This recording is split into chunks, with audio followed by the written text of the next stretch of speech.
तो बच्चों आज हम करते हैं revaluation of assets and liabilities. सबसे पहले मैं आपको बताऊंगा रीवैल्यूएशन क्या होता है। ठीक है, रीवैल्यूएशन जब भी हम कोई नया पार्टनर को हम एडमिट करते हैं तो हम हमारे पास जितने भी पहले से जो एसेट और लायबिलिटी होता है उसको हम रीवैल्यू करते हैं। ठीक है, तो मैंने यहां पे लिखा है रीवैल्यूएशन अकाउंट इज प्रिपेयर्ड, हम बनाते हैं to calculate the total profit या loss on revaluation of assets and liabilities. ठीक है, जब भी हम कोई पार्टनर एडमिट करते हैं तो हमें पता होना चाहिए भी हमारे पास कितना एसेट्स है, हमारे पास कितना लायबिलिटीज है। ठीक है, उसको हम वैल्यू करते हैं। ठीक है, एडमिट करने से पहले तो जो भी हम वैल्यू करने के बाद जितना भी हमारे पास गेन आएगा या लॉस या प्रॉफिट जो भी हम कहेंगे उसको जो ऑल पार्टनर्स होते हैं उनके बीच में उसको डिस्ट्रीब्यूट किया जाता है ऑल रेशो में। तो मैंने यहां पे लिखा है अगर रीवैल्यूएशन करने के बाद एसेट्स और लायबिलिटीज का जितना भी प्रॉफिट्स आएगा या लॉस आएंगे, कुछ ना कुछ तो आएंगे, on revaluation is distributed among all partners in their all profit sharing ratio. पहले उनका जो रेशो था उसी रेशो से अगर गेन आता या प्रॉफिट आता तो उसको डिस्ट्रीब्यूट किया जाता है। तो मैं बताऊंगा आपको उसको रीवैल्यू कैसे किया जाता है एसेट्स और लायबिलिटीज को। मान लो यहां पे मैंने कुछ चार्ट बनाया हुआ है, एसेट्स मैंने एरो किया हुआ है। जब भी कोई एसेट्स का सबसे पहले तो मैं ये रीवैल्यूएशन क्या होता है, ठीक है ना, इसमें दो साइड्स होता है, डेबिट साइड और क्रेडिट साइड, दो साइड है। रीवैल्यूएशन का जो मतलब रीवैल्यूएशन का नेचर है, अकाउंट का नेचर है नॉमिनल अकाउंट। तो आप 11th क्लास में आपने पढ़ा होगा नॉमिनल अकाउंट मींस दो साइड होता है, debit side all expenses and losses, उसी तरह credit side all income and gains. आप रीवैल्यूएशन में कौन कौन से एसेट किस साइड आएगा जब भी हमारा कोई एसेट का वैल्यू डाउन होता है। ठीक है, तो यहां पे हमारा एंट्री होगा। फॉर एग्जांपल मैं एग्जांपल देना चाहता हूं, कोई फर्नीचर है,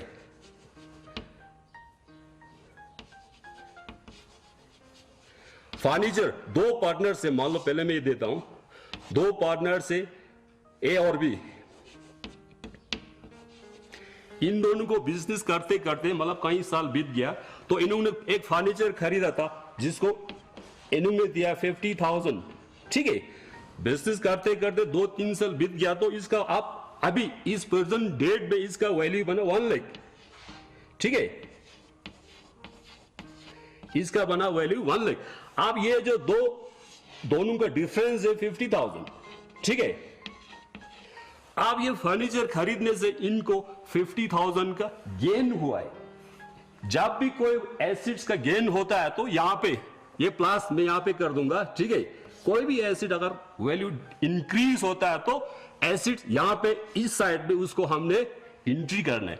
उसी तरह एसेट का मान लीजिए मैं यहां पे एग्जांपल दे आपको 50,000, यहां पे मान लो ये 40,000 पे पहुंच गया। हो सकता है कई बार कुछ एसेट्स का वैल्यू डाउन हो जाता जिसको हम डेप्रिसिएशन कहते हैं अकाउंट्स में। ठीक है, तो इसका कितना लॉस आया, 10,000 का ये डिक्रीज हो गया। ठीक है, तो ये 40,000। ठीक है, तो ये जो 10,000 जो एसेट का वैल्यू डिक्रीज हुआ तो यहां पे आएगा। ठीक है, डेबिट मतलब एसेट का वैल्यू जब डाउन होता है या डिक्रीज या हमें नुकसान होता है तो इस साइड में उसका एंट्री होता है। उसी तरह लायबिलिटी तो कोई मतलब बाहर से हमें किसी को देना होता है तो लायबिलिटी बोलते हैं उसको, जिसको हम हिंदी में बोलेंगे मतलब उधार किसी से लाया हो। ठीक है, जब लायबिलिटी बढ़ जाते हैं तो फर्म के लिए क्या हो गया, ये तो नुकसान हो गया। मान लीजिए हमने किसी को 10,000 देना था, 2 साल के बाद इसको 12,000 देना पड़ेगा। मान लीजिए जिसने इंटरेस्ट चढ़ाया होगा जो भी होगा, फर्म के लिए तो ये 2,000 नुकसान हो गया, घटा हो गया, तो वो भी यहां पे एंट्री होगा। जब भी लायबिलिटी का वैल्यू इंक्रीज होता है तो यहां पे उसका एंट्री होता है। उसी तरह लायबिलिटी का जो वैल्यू डिक्रीज होता है, लायबिलिटी डिक्रीज होता है, जो हमारा मतलब जो हमने लाया था किसी से या जहां से भी उसका वैल्यू कम हो गया। मान लो ये मैंने 10,000 दिया, अब ये कितना बचता है, 9,000 बच गया लायबिलिटी, इसी को पेमेंट करना है। तो ये 1,000 नया गैप आया इन दोनों का, ये हमारे लिए क्या हो गया, फायदा हुआ, हमारे लिए फायदा वो यहां पे आएगा। ठीक है, लायबिलिटी डिक्रीज होना मीन्स जो पेमेंट करना है लोगों को वो कम हो गया तो हमारे लिए फायदा हुआ, तो यहां पे आएगा ये। उसी तरह टू अनरिकॉर्डेड लायबिलिटीज, कई बार क्या होता है किसी को हमने कुछ पैसा देना होता तो गलती से वो रह जाता है, हमारे बैलेंस शीट में वो नहीं दिखाता है। तो अगर ऐसे कुछ हो जो हमने अभी तक हमारे बैलेंस शीट में ना दिखाया हो तो दिखाना पड़ेगा। तो वो क्या, अगर किसी को देना हो तो हमारे लिए तो नुकसान है, देना पड़ेगा अभी तक, मगर बैलेंस शीट में वो शो नहीं है, इसीलिए वो भी हमारे लिए क्या हो गया, लॉस हो गया। तो ये हमारे लिए क्या हो गया, नुकसान। यहाँ पे ये भी मतलब पैसा जाएगा, ठीक है, डेबिट होगा हमारा पैसा। उसी तरह अनरिकॉर्डेड एसेट्स, कोई एसिड होगा हमने अभी तक उसको रिकॉर्ड नहीं किया हमारे अकाउंट्स बुक में, वो अभी हमें पता चला भाई इतना था, मतलब ये एसिड तो हमने इसमें रिकॉर्ड ही नहीं किया, तो उसको हम रिकॉर्ड करेंगे तो हमें क्या आया, एसिड हमें मिल गया तो हमें क्या हुआ, फायदा हुआ, तो ये यहां पे आएगा, ठीक है। उसी तरह मैंने यहां पे लिखा है टू आवर वैल्यूड एसिड्स। मान लो कोई एसिड, मैं आपको एक एग्जांपल दूंगा, एसिड का वैल्यू बुक में, जो हमारा अकाउंट्स बुक में लिखा है, मान लो 10,000 लिखा है, बुक वैल्यू 10,000 है, ठीक है, बुक में जो रिकॉर्ड किया हुआ है वो 10,000 है। जब हम मार्केट में इसका वैल्यू पता करेंगे तो उसका वैल्यू कितना आया, 9,000 आया, ठीक है।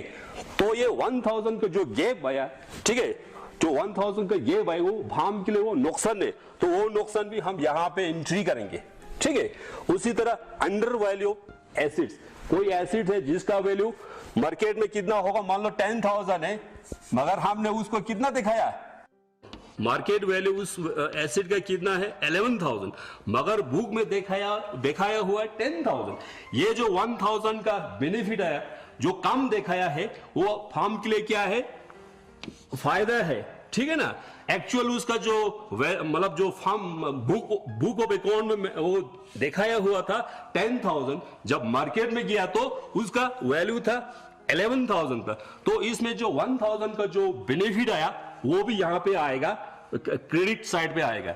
उसी तरह अंडर वैल्यूड लायबिलिटीज, कोई लायबिलिटी है जिसका वैल्यू कितना है, मान लीजिए 10,000 है, ठीक है, अगर हम मार्केट में अभी देखेंगे तो उसका 11 बन चुका था, इंटरेस्ट वगैरह जो भी आया, 1,000 का हमें नुकसान आया तो फार्म के लिए वो क्या है, मतलब एसिड का वो कम हो गया, वैल्यू कम हो गया, तो यहां पे आएगा। डिग्री इंक्रीज हो गया, जो हमें पेमेंट करना हो, लायबिलिटी क्या हो गया, इंक्रीज हो गया। उसी तरह आवर वैल्यूड लायबिलिटीज, मान लीजिए कोई लायबिलिटी है जो 10,000 है, मान लीजिए ये हो गया, तो यहां पे मान लीजिए 9,000 है, ठीक है, बुक में तो उसको कितना 10,000 दिखाया हुआ है, मगर असली लायबिलिटी कितना है 9,000, 1,000 एक्स्ट्रा आवर वैल्यूड यहां पे दिखाया हुआ है, तो ये जो 1,000 है हमारे लिए फायदा हुआ, लायबिलिटी कम हो गया, तो ये यहां पे आएगा, ठीक है। उसी तरह प्रोविजन फॉर डाउटफुल डेट्स, तो मैं आपको ये थोड़ा आपको मैं समझाऊंगा डाउटफुल डेट्स क्या होता है। प्रोविजन फॉर डाउटफुल डेट्स, ये डेट्स क्या होता है मैं आपको बता देता हूं। यहां पे डेटर्स, डेट में डेटर्स होता है।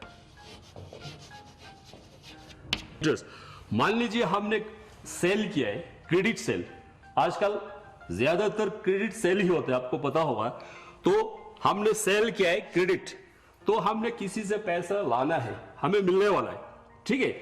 मान लीजिए मैं आपको एक एग्जांपल दे दूंगा, ABCD, ये 4 कस्टमर्स है जिन्होंने हमसे कुछ सामान लिया है।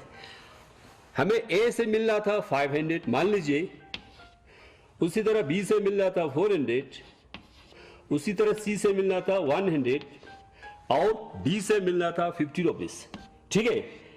ये D जो है यहां पे मैंने डाउटफुल लिखा है, डाउटफुल इसलिए लिखा है क्योंकि A B C तो हमें दे देंगे, हमें उम्मीद है, मगर हमें इस D के ऊपर थोड़ा डाउट है, ठीक है।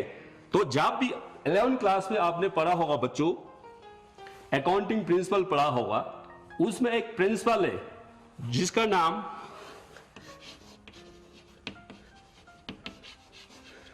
प्रिंसिपल ऑफ कंजर्वेटिज्म, ठीक है। तो बच्चों ये प्रिंसिपल क्या कहता है, all the anticipated losses should be recorded इसका मतलब है कोई भी लॉस हमें दिखता है वो हमारा लॉस होने वाला है, उसको हम रिकॉर्ड किया जाए, ये प्रिंसिपल कह रहा है। और all the anticipated gains should not be recorded. तो इसका मतलब है बेशक हमें फायदा मिलने वाला होगा, उसको हमने रिकॉर्ड नहीं करना है, मगर जो हमें लगता है लॉस होने वाला है उसको हमें जरूर उसको रिकॉर्ड करना है। कहां पे करना है? प्रॉफिट एंड लॉस अकाउंट में हमने डेबिटेड करना है, डेबिट साइड से उसको निकल ही देना है। उसको हम कहते हैं प्रोविजंस फॉर डाउटफुल डेट्स, उसी को कहते हैं। ठीक है, तो मगर मैं ये कह रहा हूं डाउटफुल में 100% नहीं मिलने का चांस तो नहीं है, मगर उसमें कुछ परसेंट 2-3% मिलने का चांस भी है। ऐसे नहीं कि बिल्कुल ही नहीं मिलेगा, मगर कुछ है, मगर जो चांसेस है बहुत ही कम है। उसके लिए जब हम कुछ पैसा हम उसके लिए क्रिएट करते हैं तो उसको बोलते हैं क्रिएशन ऑफ प्रोविजन बोलते हैं बच्चों। अभी हम कुछ क्वेश्चंस कराएंगे, आपको इन चीजों का ज्यादा डिटेल में आपको पता चलेगा। तो हम कुछ क्वेश्चन करते हैं इसका रिवैल्यूएशन का। तो बच्चों ये मैंने यहाँ पे बनाया रिवैल्यूएशन अकाउंट का फॉर्मेट और पार्टनर्स कैपिटल अकाउंट का फॉर्मेट बनाया। तो मैंने एक क्वेश्चन यहाँ पे लाया है। तो क्वेश्चन को करने से पहले मैं कौन कौन सा एंट्री कहाँ पे होता है, या ये मतलब ये दो साइड है, मतलब दोनों का डेबिट साइड और क्रेडिट साइड, मतलब कौन सा एंट्री कौन मतलब किस साइड पे कैसे आता है मैं आपको थोड़ा बताऊंगा फिर। ठीक है, रिवैल्यूएशन अकाउंट मैंने पहले भी बताया है ना, ये है नॉमिनल अकाउंट। जितने भी पैसा आएंगे, ठीक है, जितने भी पैसा आएंगे क्रेडिट साइड पे, मैं यहाँ पे आपको याद रहने के लिए, हमारे एग्जाम में आप मत लिखिए, मैं प्लस कर देता हूं, जितने भी इनकम आएंगे मतलब हमारा गेन होगा इस साइड आएगा। उसी तरह डेबिट साइड में जो भी हमारा लॉस होगा सारा इस साइड में आएंगे। उसी तरह मेरे पार्टनर्स कैपिटल अकाउंट का भी मैंने फॉर्मेट बनाया। पिछले वाले मतलब क्लास में आपने पढ़ा होगा पार्टनर्स मतलब कैपिटल अकाउंट कैसे बनता है, तो मैं फिर भी आपको थोड़ा सा बता देना चाहता हूं। इसका भी दो साइड से, एक डेबिट साइड, दूसरा क्रेडिट साइड। पार्टनर्स को जितना भी पैसा मिलता है प्लस इंक्लूडिंग उसका जो कैपिटल को, ठीक है, सारा पैसा मैं यहाँ पे मैं प्लस लिख देता हूं। मतलब यहाँ पे मैंने 2-3 पार्टनर्स का नाम दिया है ABC। ठीक है, जितना भी पैसा इनको मिलेगा तो इस साइड क्रेडिट साइड में हम उसका एंट्री करते जाएंगे। ठीक है, उसी तरह डेबिट साइड जो उनके अकाउंट में से पैसा निकल के ले जाता है या और किसी कहीं मतलब वो मतलब उसको रिड्यूस करता है, मतलब कहीं देता है। ठीक है, तो मतलब जितना भी उसका लॉस होगा या कहीं पेमेंट करना हो तो डेबिट साइड आएगा।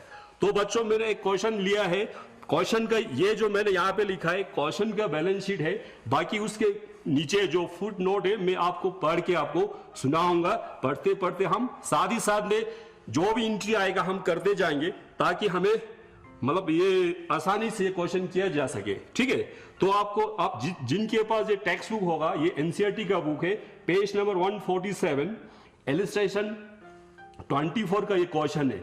तो आपको ये स्क्रीन पर भी मिल जाएगा ये क्वेश्चन, जिसके पास बुक नहीं होगा। तो मैं यहां से शुरू करता हूं। ठीक है, तो सबसे पहले यहाँ पे दो पार्टनर से जिनका ऑल रेशियो है, मैं यहां देर में लिख लेता हूं। ए और बी दो पार्टनर से जिनका रेशियो है ऑल रेशियो 3:2। इस रेशियो का हमें जरूरत पड़ेगा क्योंकि हमने इसमें कुछ मतलब वो गुडविल भी है, उसको कैसे हम डिस्ट्रीब्यूट करना है। उसी तरह बोलता है ये क्वेश्चन बोलता है C is admitted into the partnership on the following terms. कुछ टर्म्स यहाँ पे लिखा हुआ है, कुछ इंफॉर्मेशन दिया है अकॉर्डिंग टू, उसी तरह हमने इस क्वेश्चन को सोल्व करना है। ठीक है, सी को ये लोग एडमिट करता है, इस सी को कितना दे रहा है ये लोग 1/6 शेयर सैक्रिफाइस कर रहा है ए और बी। तो यहां पे लिखा है फर्स्ट मतलब जो इंफॉर्मेशन 1 बोल रहा है C is to bring in ₹15,000 as capital. बच्चों हमने पहले भी किया, जब कोई नया पार्टनर आता है तो वो कैपिटल लेके आता है। तो ये पार्टनर सी लेके आ रहा है 15,000 लेके आ रहा है, तो मैं साथ ही साथ यहाँ इसको मैं एंट्री भी करता हूं। कैपिटल कौन सा मतलब जगह पे जाएगा, कैपिटल रिवैल्यूएशन अकाउंट में नहीं जाएगा बच्चे, तो एक पार्टनर्स कैपिटल अकाउंट में जाता है, तो ये यहां क्रेडिट साइड पे आएगा। बाय बैंक, जब वो पैसा लेके आता है तो या तो बैंक आएगा या तो कैश आएगा। सी कितना लेके आता है, खुद अपने अकाउंट में ये जाएगा 15,000।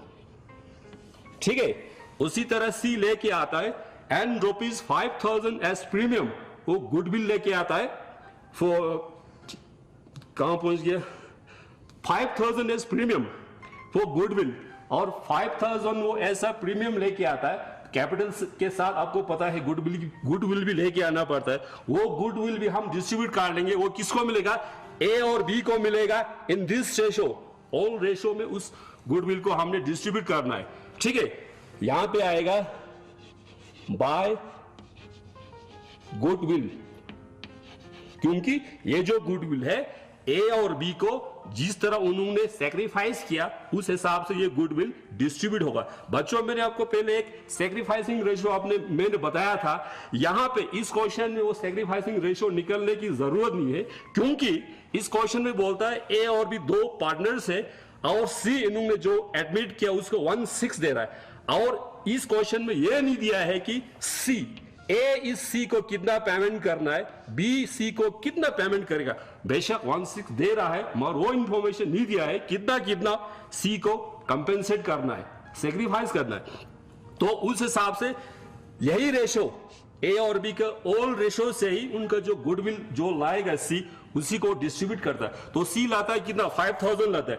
5000 को जब 3:2 में हम डिस्ट्रीब्यूट करेंगे तो ए को मिलेगा 3000, बी को मिलेगा 2000। ये हो गया दो आइटम का एंट्री।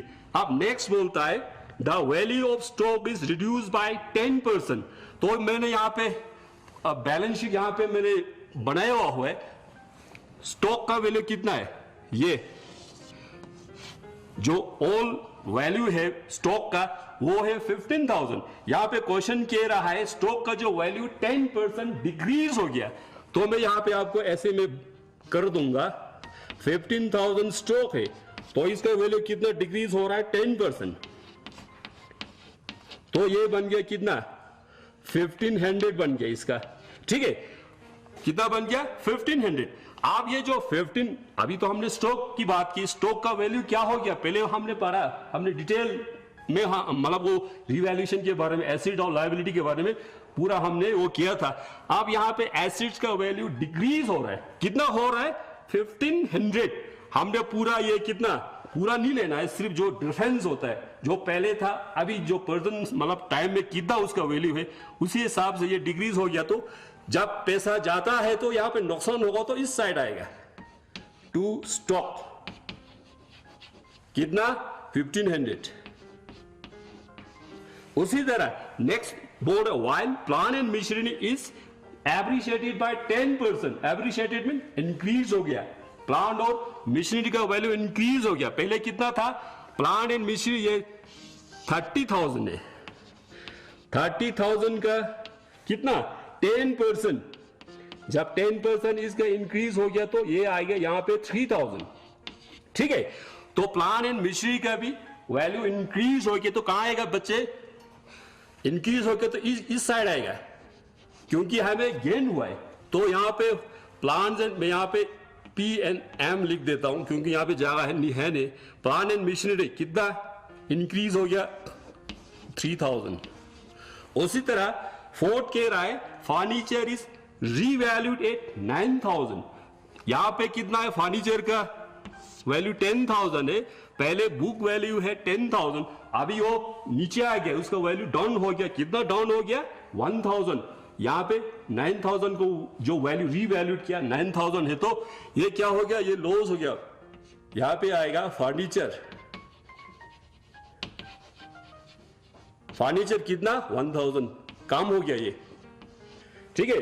उसी तरह बोलता है fourth provision for doubtful debt is to be credit on sundry creditors. मैंने आपको बताया प्रोविजन क्या होता है, वो डेट जो हमने किसी से मतलब डेटर्स किसी से हमने पैसा लाना है वो अभी तक मतलब डाउटफुल है, मेरा कहने का मतलब है मिलेगा कि नहीं मिलेगा, डाउटफुल है, इसलिए ये बोलता है डेटर्स के ऊपर, डेटर में जिससे हमने पैसा लेना है उसमें से कितना परसेंट, 5%। जो डेटर ये हमें मिलने वाला है 12,000 में से 5% अभी भी हमें शक है, ठीक है। तो इसके लिए हम प्रोविजन क्रिएट कर रहे हैं, जब हम प्रोविजन क्रिएट करेगा तो वो भी हमारे लिए लॉस ही है। तो ये यहां पे आएगा to provision for bad debts भी इसको बोल सकता है, या डाउटफुल डेट्स भी बोल सकता है, ठीक है। वो कितना है 5% का कितना हो गया 600, ठीक है। उसी तरह बोलते हैं ₹2000 is to be provided for an electricity bill. यहां पे और एक इंफॉर्मेशन दे, इलेक्ट्रिसिटी बिल वो अभी तक उन्होंने पेमेंट नहीं किया, आउटस्टैंडिंग है। तो जब ये पेमेंट करेंगे तो ये हमारे क्या नुकसान ही हो गया, ये भी यहां पे आएगा। टू आउटस्टैंडिंग इलेक्ट्रिसिटी बिल वो है 200, ठीक है। उसी तरह बोल रहा है इन्वेस्टमेंट वो ₹1000 not mention in the balance sheet. जो एक इन्वेस्टमेंट किया होगा वो अभी तक बुक ऑफ अकाउंट में वो मेंशन नहीं किया है, मतलब ये रह गया है।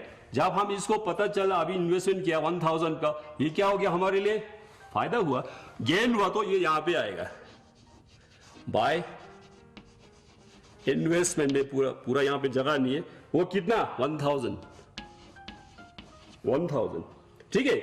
उसी तरह बोलता है 6th, a creditor of ₹1000 is not likely to claim his money। अब कोई क्रेडिटर है जिसको हमने पेमेंट करना है, उसको कितना देना था ₹100 देना था। अब वो हमें पेमेंट करने की जरूरत नहीं क्योंकि वो क्लेम नहीं कर रहा है किस वजह से, तो वो भी हमारे लिए फायदा है। तो वो यहां पे आएगा बाय क्रेडिटर्स ₹100, ठीक है। तो बाकी तो कुछ भी इसमें इंफॉर्मेशन नहीं है बच्चे, तो हम इसको टोटल करेंगे, ठीक है। तो ये हो गया, ये हमें लग रहा है ये थोड़ा बड़ा है, तो मैं थोड़ा इसको मिटाई देता हूं।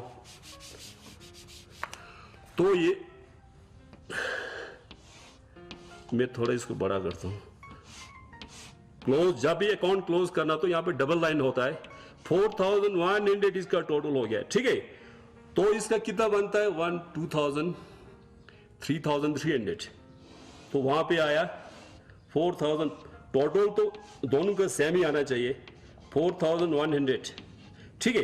तो यहां पे आ गया 800 का डिफरेंस आया।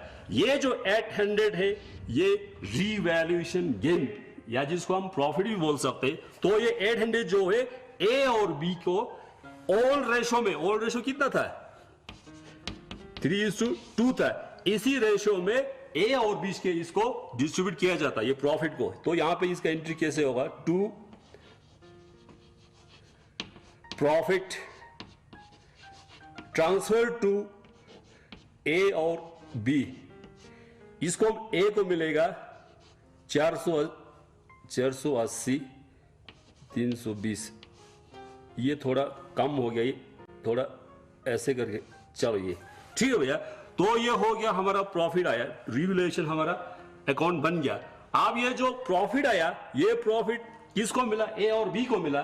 तो फिर जाहिर सी बात है ये जो प्रॉफिट आया फिर पार्टनर्स कैपिटल के ए और बी के अकाउंट में ये क्रेडिट होगा।